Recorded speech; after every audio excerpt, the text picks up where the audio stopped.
Hi, Mr. Wisdom here.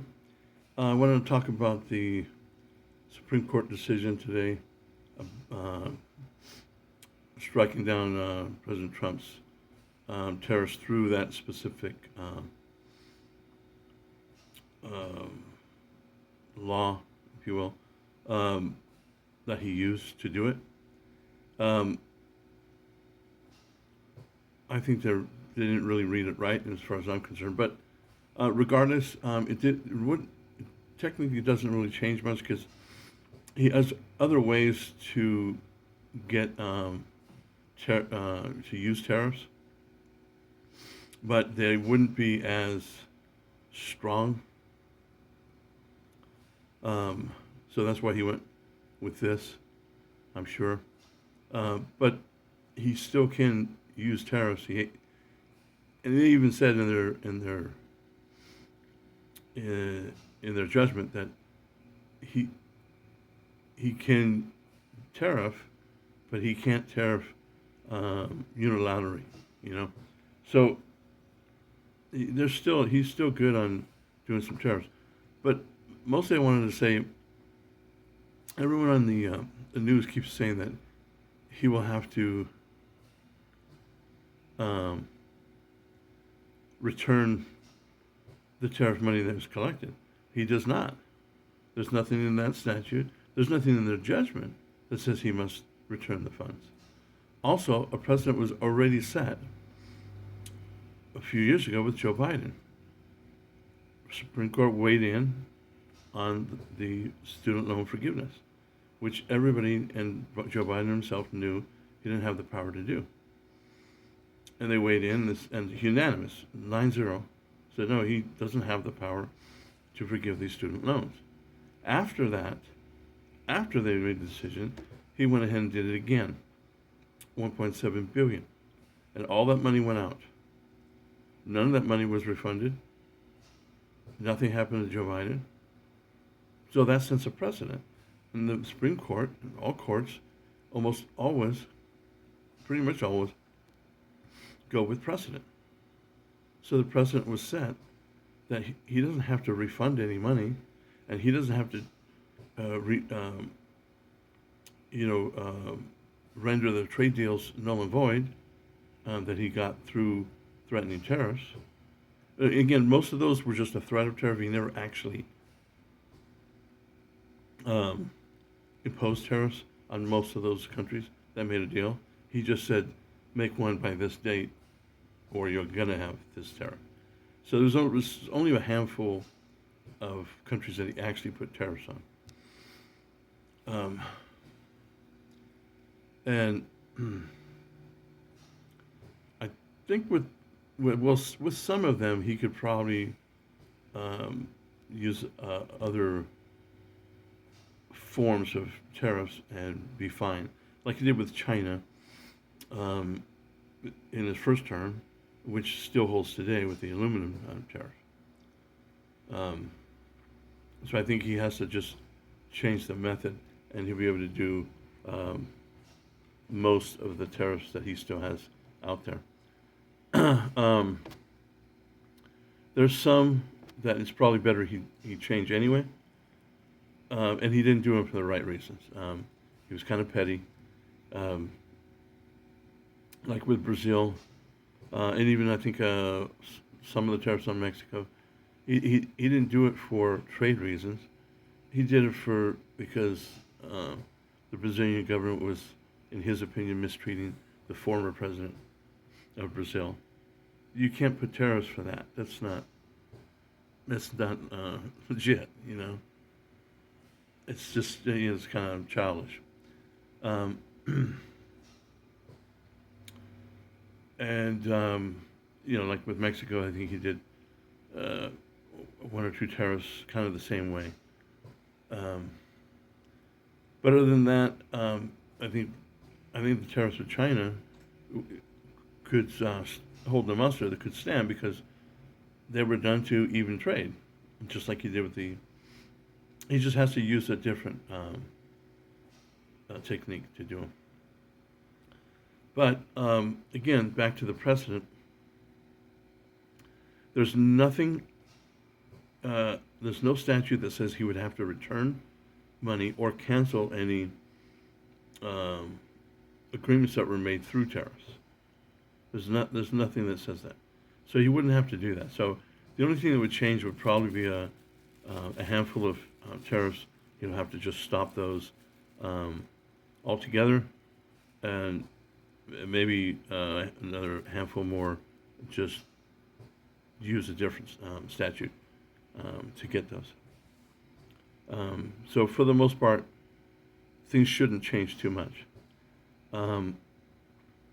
He also, in my opinion, needs to look. He's been reacting a little too kind of knee-jerk reaction, like with the tariffs on bananas and coffee and this and that. It was a kind of a knee-jerk reaction. So I think some things he needs to look in and think about a little more deeply, because most of the tariffs have a short-lived downside for us, and then after a while it evens out, and then it starts benefiting, like with the aluminum. But for some of them, it was a little too much, like bananas and coffee and a few things. I know why he did it, like with Brazilian beef, but that's not the way he should do it. See, on the beef, for example, unfortunately, the two largest beef, not producers, but the companies that have the slaughterhouses, are Brazilian owned. They're owned by Brazilians. That should have never happened. I mean, you can't have a foreign person, foreign entity, company, take over anything that has to do with food production, medical, transportation, things like this. They're too important. I don't think you should allow that. From energy to food, transportation, and what did I say? Did I say medical? Anyway, so there's important things like that I don't think it should be allowed to have a foreign company come in and take over that. But that's my opinion. But anyway, so I think overall, this court decision isn't some big blow. It's not a blow for Trump. It would be a blow for America if it was bad, because he's the one that's not gonna. He's not gonna suffer anything. It's America. No. Anyway, that's my opinion. If there's, you make a comment if you think there's if I'm wrong or if you have anything else to add, whatever. And I normally don't say this because I'm not really. I kind of mostly just do these videos just to get stuff out of my head. But it would be nice to have a few more people watching the videos, making comments. So please make a comment, like the video, maybe subscribe. I haven't made too many made too many videos lately, but I'm going to start making more again. Because, my health is not the best, and who knows, may not be here too much longer. So whatever I got in my head, I'm going to get out. So also, in case you've never seen any of my older videos and you don't have any idea who I am, I'm 58 years old, and I have an insane amount of life experience. I'm not one of these people that just lived, did the same job for 30 years, lived the same humdrum life, and then retired, and that's it. Well, you're not going to get much wisdom just doing that. I mean, I've lived all over the world, all over the country. I've also a master of psychology and philosophy.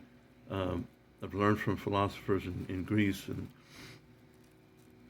psychologists, and so I'm very observant of people, of my surroundings, things that people don't see that's right in front of them.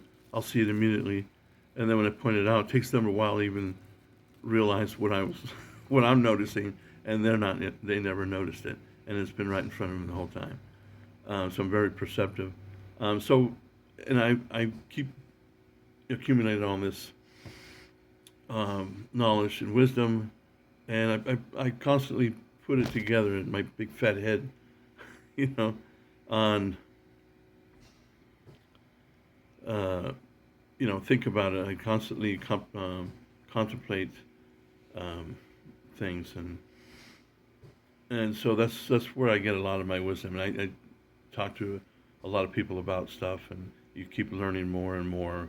So I have wisdom to share. So I'm just sharing whatever I can, and if it makes sense to you, great. If it doesn't, okay, well, not a big deal. But most of the people who have listened to me and taken what I have to say to heart, have benefited from it. So I've mentored quite a few people. Many of them have gone on to be great people and done some good things, and I'm proud of that. So anyway, I'm Mr. Wisdom, and until next time.